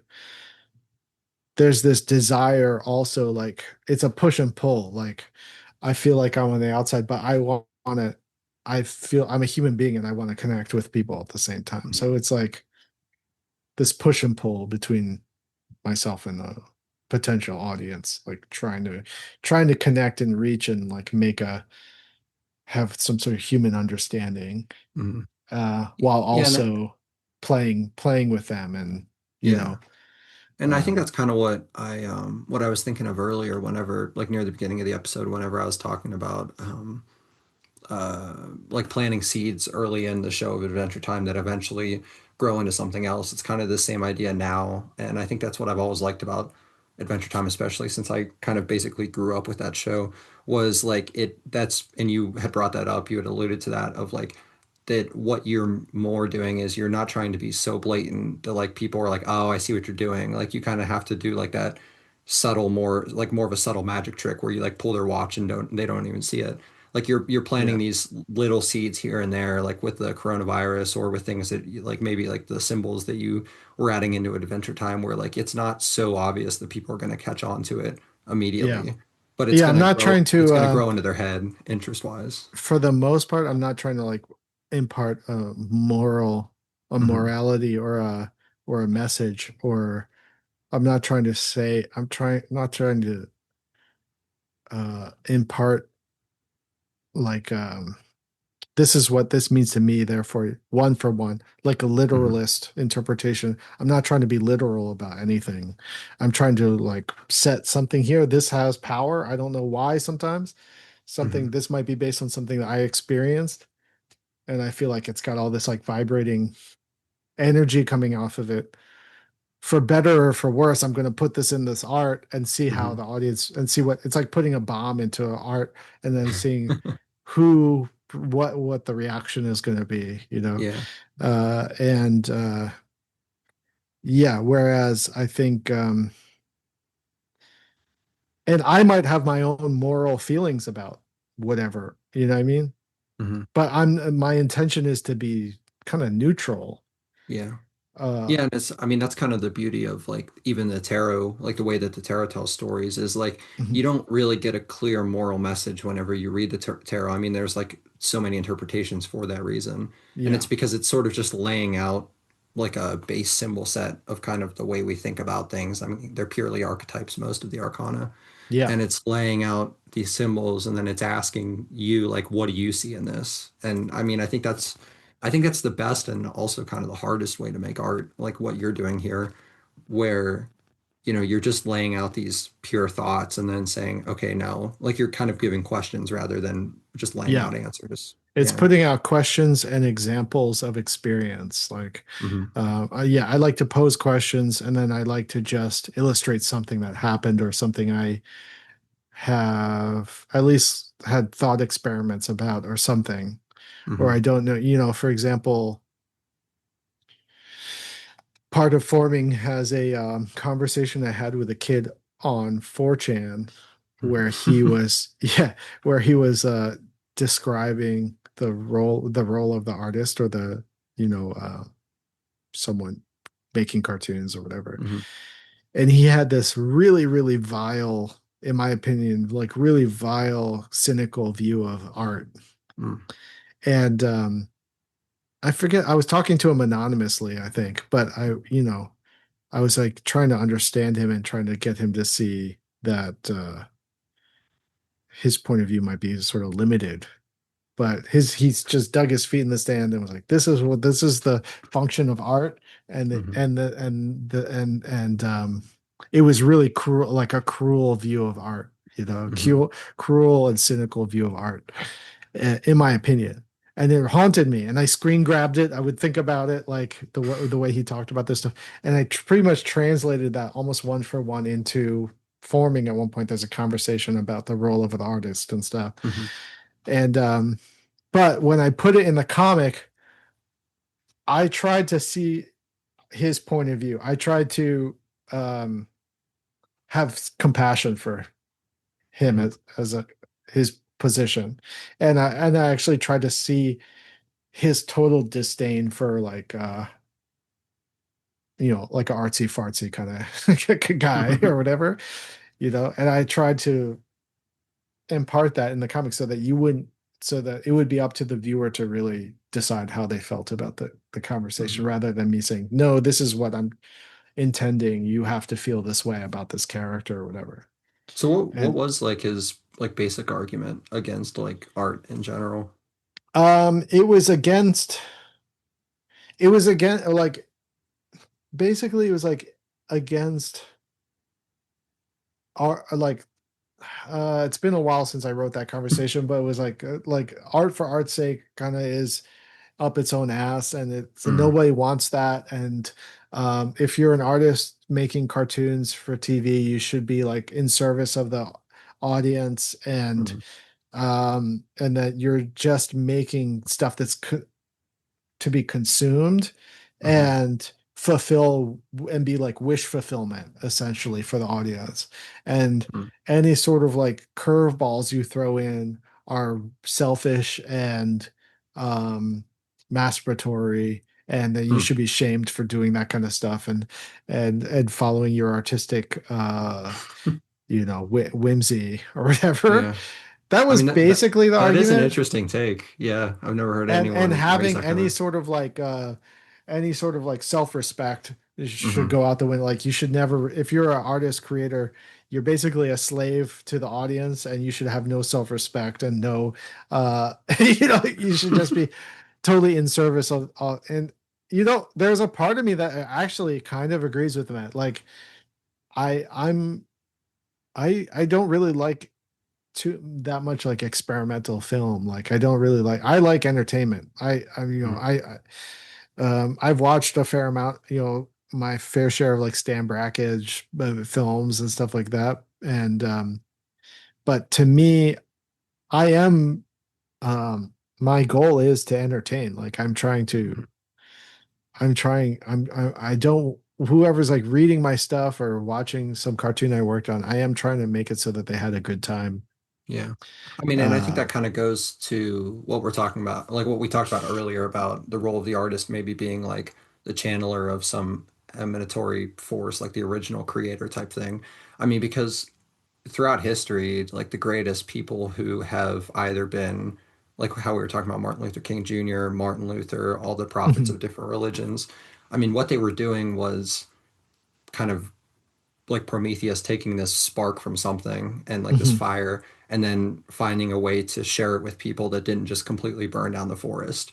And I Yeah. think that, I mean, that was something that people talk about with Crowley, where it was like what he was doing was he was trying to impart this like really deep, knowledge of this stuff, and also at the same time sort of warning people like, I'm, what I'm telling you here is like deep stuff, so he was kind of hiding it Yeah.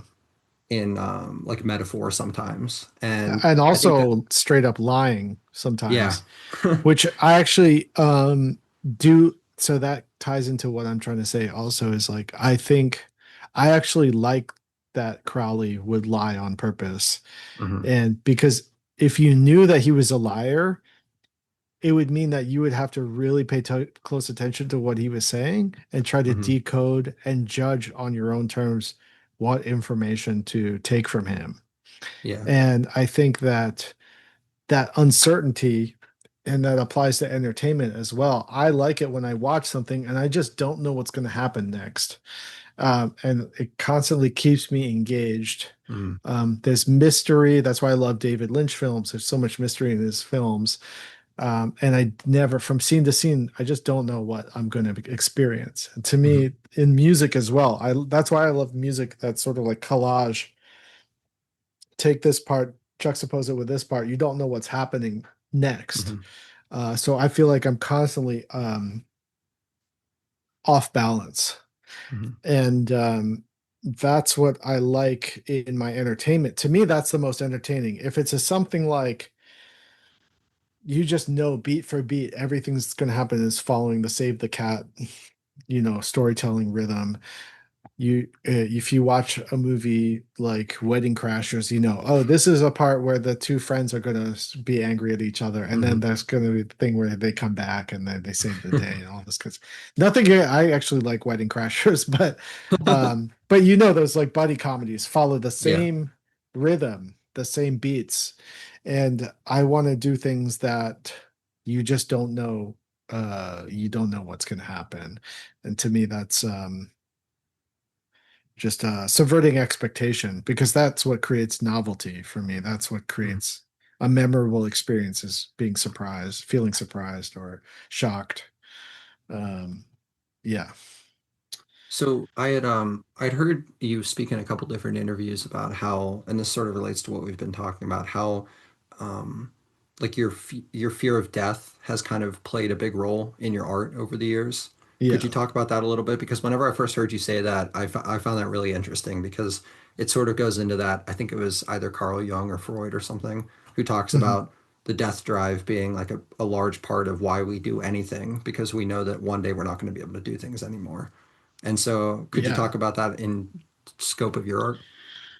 I think the first time I really noticed, where I took note of dying, was I was in my mid 20s and I was being interviewed for a music magazine. Hmm. And um, the interviewer at the end, he was really complimentary.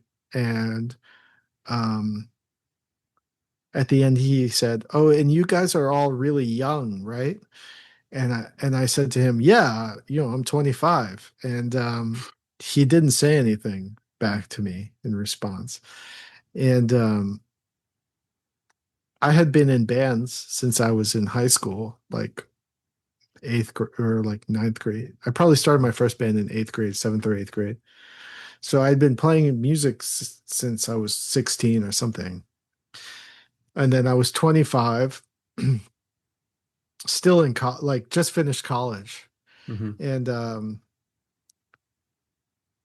I got this feeling like, oh, it's over, from this, just from the silence from this guy. Like, oh, my time to be a famous musician Hmm. is over because I'm a corpse. I'm an old dude by the standards of this industry of like Yeah. indie rock at the time. That's the impression I got. Not that there weren't older people than me still making good music, Hmm. but it felt like I couldn't be on that come up, Yeah. because Like you should have already succeeded by that I should point. have Is kind of, already had a big indie record at yeah. that point. And then I that made me recontextualize everything I was doing. And then all of a sudden I realized, oh, I'm playing this long game now. I'm a different type of artist. Yeah. I'm not going to be an instantaneous one-hit wonder guy. I'm going Hmm. to be this dude that grinds until he's dead, and will like grind out audience, Yeah. hopefully, for to appreciates what I'm doing. And um and that put the clock on me, that where Hmm. I'm like, okay, I've got this amount of time. I'm 25, maybe I can live to like 85 and still be able to draw. Hmm. So I've got this amount of years to create a, a body of work that I'm proud of. Hmm. Uh, and so that just put the clock. on, like the ticking time bomb for Mhm. me. And ever since then, I just started working really hard Mhm. to make stuff. And I don't know if it's the healthiest way of thinking. And I definitely sit sometimes I'll be like lying in bed at night and I'll think about dying, or I'll think about my parents dying, or Mhm. my brother dying or whatever before me or whatever, or something. And I'll Mhm. just be like screaming, I'll be like, oh my God, this can't happen, but it's going to happen. And I don't know what happens when I die. I've got a lot of like spiritual practice in my life and stuff, but ultimately I really just don't know. I've never spoken to my guardian angel, or in person. No one's come down from the heavens to tell me the deal, you Yeah. know?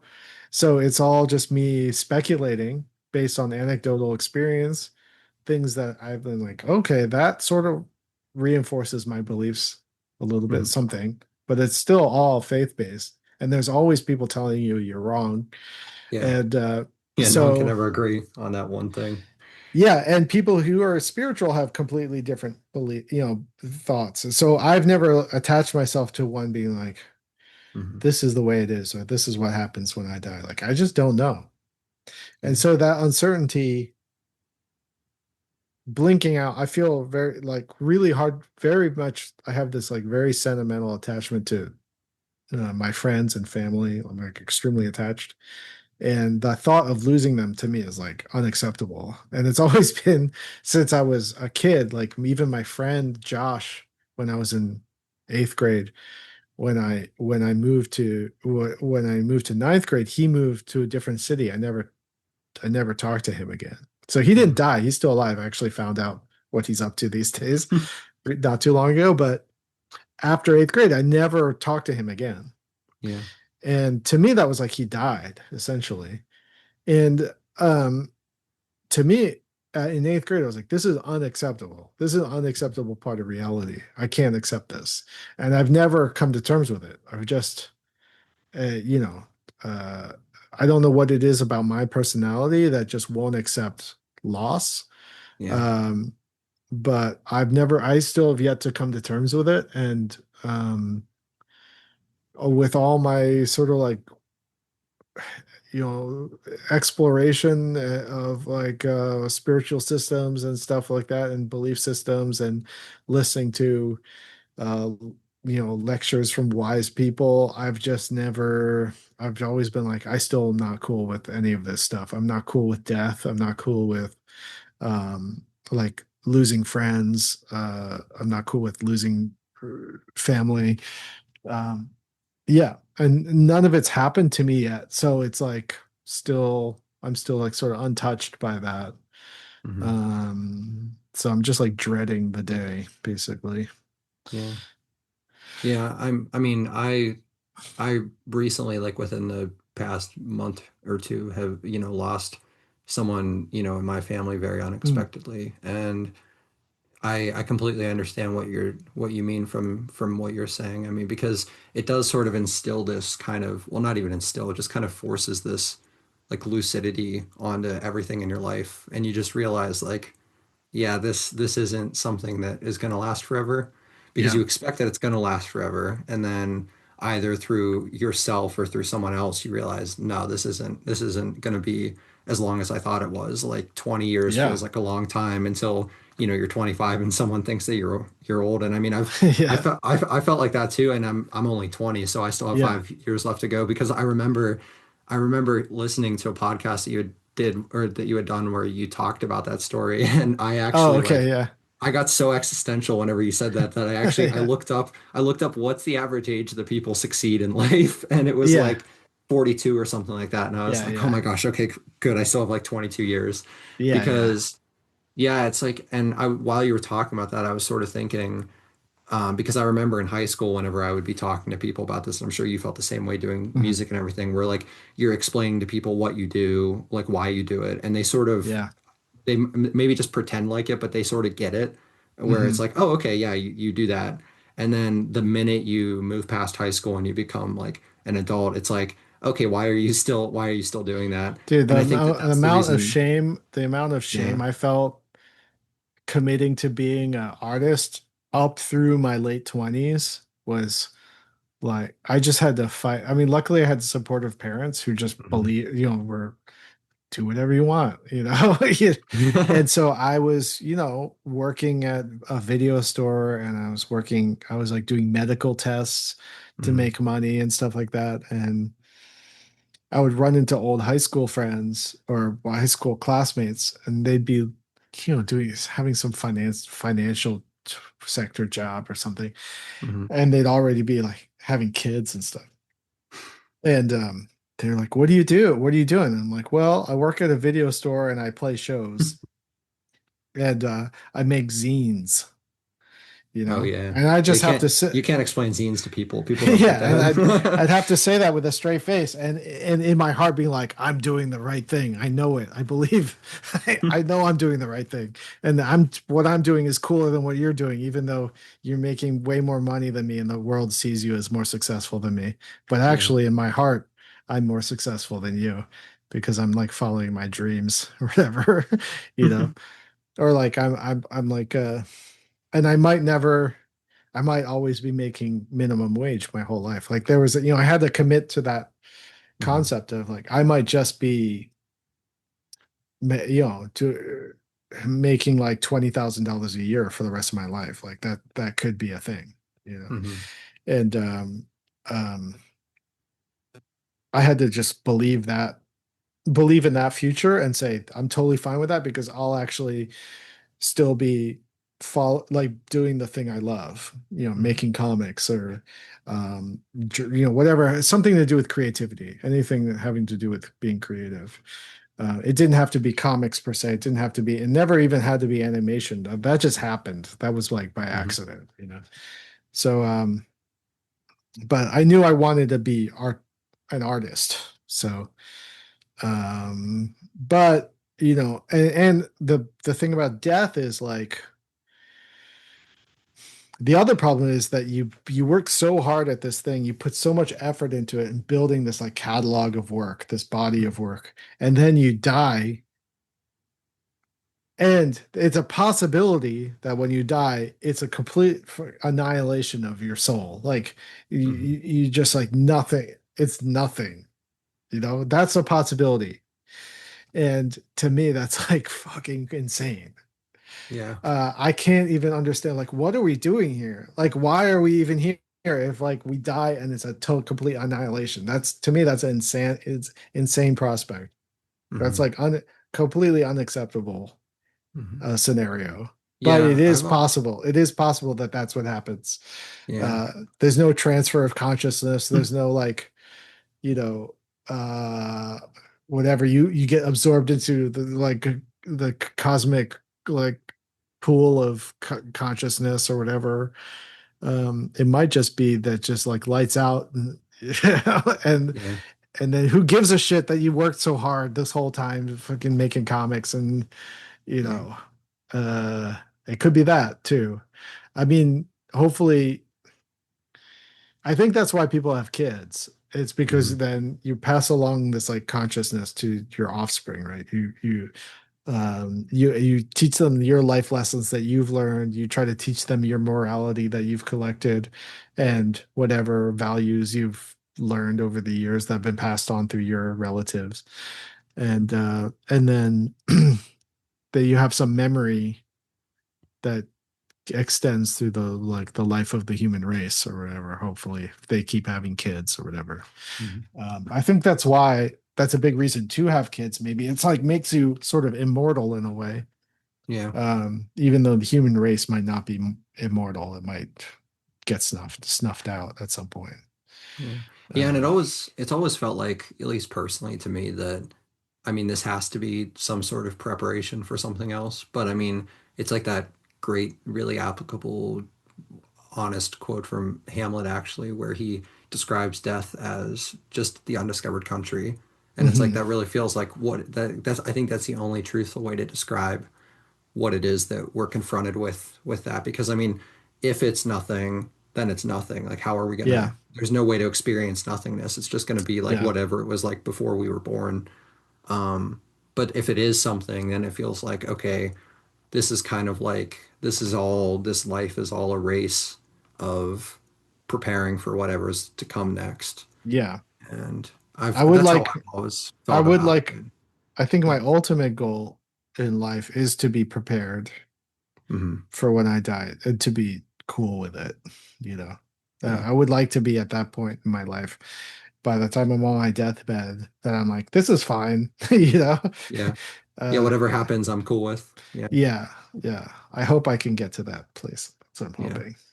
And But so I think that kind of leads into a question that I like to ask to all of my guests as we end, as we get to the end of an episode, where I like to know what people think, where how do you feel personally about how from where you are now to where you were whenever you first kind of gained that creative consciousness, where you mhm. first decided to start going at it, whatever that at it was. How do you feel like that path has changed you and maybe sort of made you realize who it was all along that was chasing that path? Well, I have a bunch of volumes of diaries from when I was in my 20s, Hmm. like around 23, maybe up through 25-ish, maybe. Hmm. And I keep them in my closet. And I haven't looked at them in years and years, but I did look at them a couple of years ago. I read one, and the desperation was palpable. Like it was uh, embarrassing to read. It was really, really wanting to feel like um, I wanted recognition for what I was doing, Hmm. and and I feel like in some degree I got recognized for what I was doing. Not on some like Sabrina Carpenter level, you know, but in a modest way. People, Yeah. some people know what I'm up to, and Mhm. people have like given me compliments on my work and stuff like that. And that's all I ever really wanted, was just someone to say, you're good at what you do, and your stuff resonated with me or whatever. Um, so I got that recognition around in my early 30s. Mhm. Um, at least on some level, people were like, "Oh, Jesse Moynihan's doing this. Jesse Moynihan has this comic. He's working on this show that a lot of people like." Mhm. Um, and people were talking about me on 4chan, you know, not always in the nicest way, but it was like attention. I was getting attention for my work, Yeah. which I did all of my 20s. No one gave a shit. No one talked about me, you know. Mhm. And and then that took me into another phase of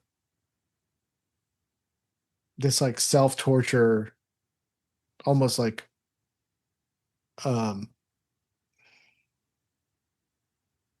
being really suspicious of praise. Mhm.